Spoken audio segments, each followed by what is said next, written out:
Hey guys, it is Duke, and I am finally back. I know it's been about a year since my last video, actually probably a little bit longer than that.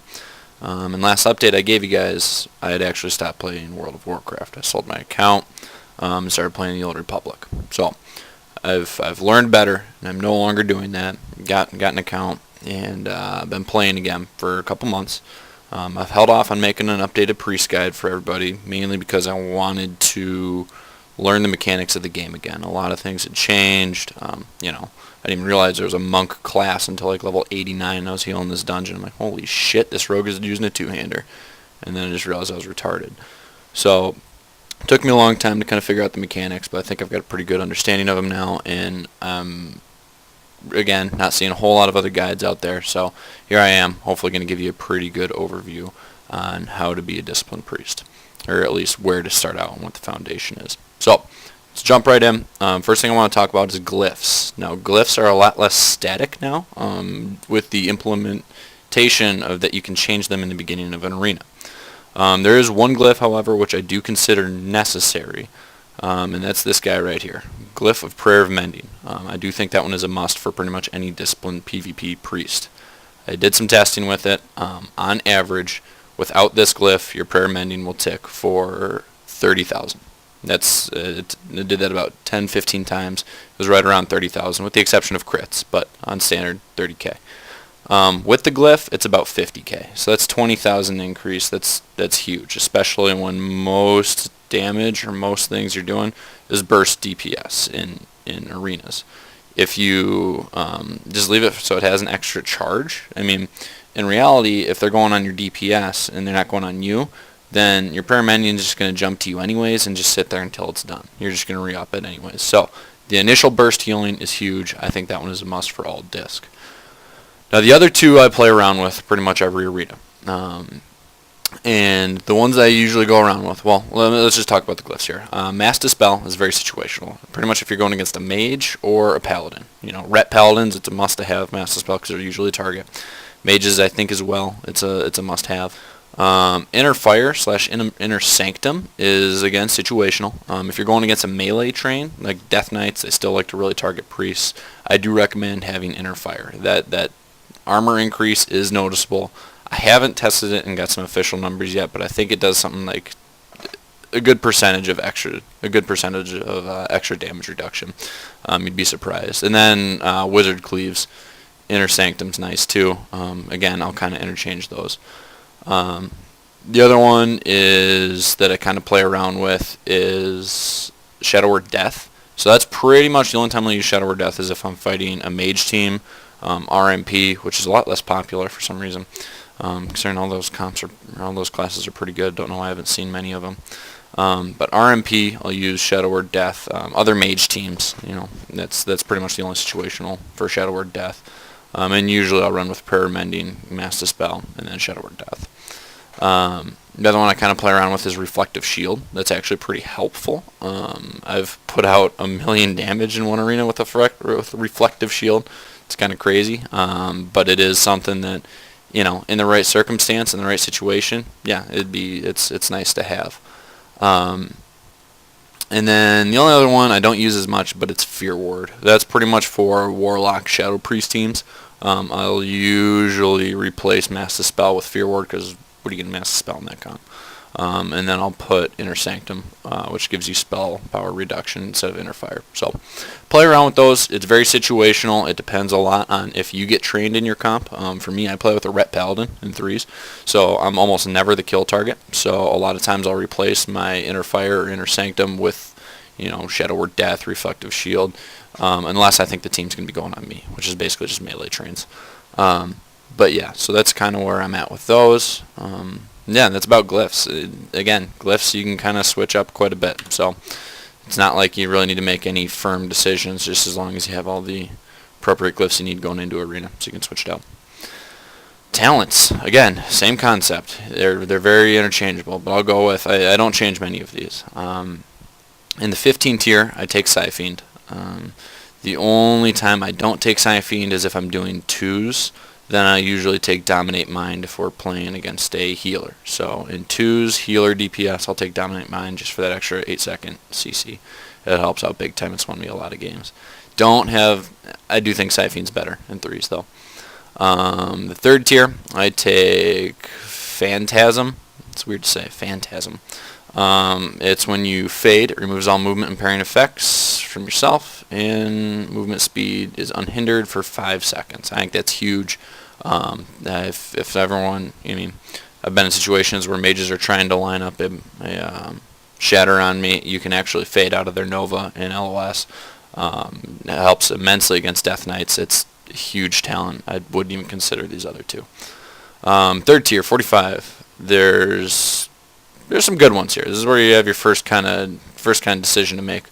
I actually run with From Darkness Comes Light, which has a 15% chance when you smite, heal, flash heal, binding heal, to give you a free no-cost mana flash heal. It's actually kind of awesome when it procs, and that I've seen it a lot of times where that proc will actually proc again. So you just get in chain like 3 flash heals together. That's won me a lot of arenas. It's really helpful, especially if you're kind of starting to get behind, to just top someone off real quick. Mindbender's good too. I've noticed that with how Spirit is and how mana is right now for priests, in 3s I don't run out of mana as much, so I kind of opted out of Mindbender. If you do find yourself running out of mana a lot though, I might recommend going Mindbender. It is a good talent. And Solace and Insanity, I haven't really played around with that much. Maybe that's something I need to try out. If you guys have any comments on that, let me know. I'd be interested in hearing it. 4th tier, 60 point. I take Desperate Prayer for a couple different reasons here. Basically, Spectral Geist is very situational. The only time I can really think of using it is to get away when people are attacking you, or to get into position for a CC. I don't personally have a whole lot of issues getting into position for CC. And another real big benefit of Desperate Prayer is if your teammate's dying and they're at like 15% and you void swapped them, all of a sudden you put yourself in a real shitty situation. If you can pop a Desperate Prayer quick, it makes switching to you a lot less viable and puts the pressure usually back on the other team. So that's huge, and that's why I run with Desperate Prayer. Plus, if they're focusing you, it's awesome. I think it's super beneficial and something that you need to get. In the 75 tier talent, I run with Power Infusion. And the reason I don't have Twist of Fate is it's too situational. If your teammate doesn't fall below 20% or anyone doesn't fall below 20%, you're not taking advantage of your talent. It's very situational there. And Divine Insight's nice, but again, it's very dependent on your penance, and if your penance procs it, which, if it does, I haven't found it to be too much of a game changer. That's why I like Power Infusion, because it gives you damage increase if you're going to help DPS, reduces mana cost if the other team pops their cooldowns, and it gives you just 20% casting speed. It's huge, and it can definitely help negate a lot of enemy cooldowns. In the 90 tier, I take Divine Star. The reason I go with Divine Star over Halo and Cascade is when you look at the mana cost of Divine Star, which is 13,500, versus 27,000 of Cascades, which is twice as much, or 40,000 of Halo, which is almost 3 times as much. Your amount of healing that you get is huge. You gain way more healing per mana with Divine Star than anything else. And plus, if you aim it right, you can get some serious healing on multiple people too. Another nice thing is it's separate from a kick, so if you get kicked out of or locked out of your holy school, you can still cast Divine Star, which is sweet. You can, it's a great talent. The only thing you need to kind of be weary of with Divine Star is that you don't break CC with it, because, well, you just don't want to be that guy. Nobody likes that guy. And yeah, that's about all I got for talents. I think that's pretty set. I like those. Moving on to gear. First thing I want to talk about in gear is stat priority. You want to start with intellect. That's king. Then go to spirit. Spirit's huge. Then when it comes to secondary skills or stats that come with the gear, mastery. Especially after they've kind of redid mastery. They made it so it now increases your healing all healing done, as well as absorption, which is basically everything a priest is about. So mastery is huge. Then haste and crit. I personally like haste a little bit more, just the reduced global cooldown. Help you get your heals off quicker. A lot of people like crit though. I personally go haste. As far as gearing goes, Mooncloth, pretty straightforward. Go with Mooncloth, reforge where you can to haste, or no, excuse me, not haste, mastery, spirit.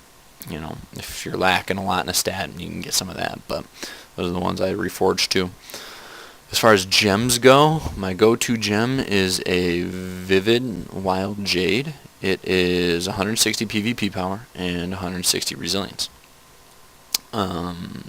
You know, it increases your heals, beefs up your heals on other people, yourself, and it makes it harder to kill. Whole lot of good stuff going on there. So I use that in pretty much all of my blue and yellow sockets. In my red sockets, I use a Mysterious Imperial Amethyst, which is 80 intellect and 160 resilience. Resilience is kind of king. You need to have resilience. All your pieces need resilience. Otherwise, you're going to be a very killable target in high-end arenas. And intellect increases your crit chance, your spell power. I do go with the staff versus the one-hand, two-hand, because the staff is the only one that provides spirit. And so you definitely want to go with the staff. It gives you a much higher spirit than anything else. And then I put Jade Spirit on there. So, but yeah, so I kind of want to just stick to the basics here. Gems, talents, gear. And then I'm going to make another video with some more kind of advanced arena tips once I have some footage for you guys. I am doing a Series 3s right now, so I am going to be having some footage for you guys before too long. But yeah, look to, expect to see some more from me out of the future. If you like it, subscribe. Let me know if you have any questions, comments. I'm always curious about how other priests do things, so I'm open to discussion. So thanks for watching, guys. I'm out like a trout. See you next time.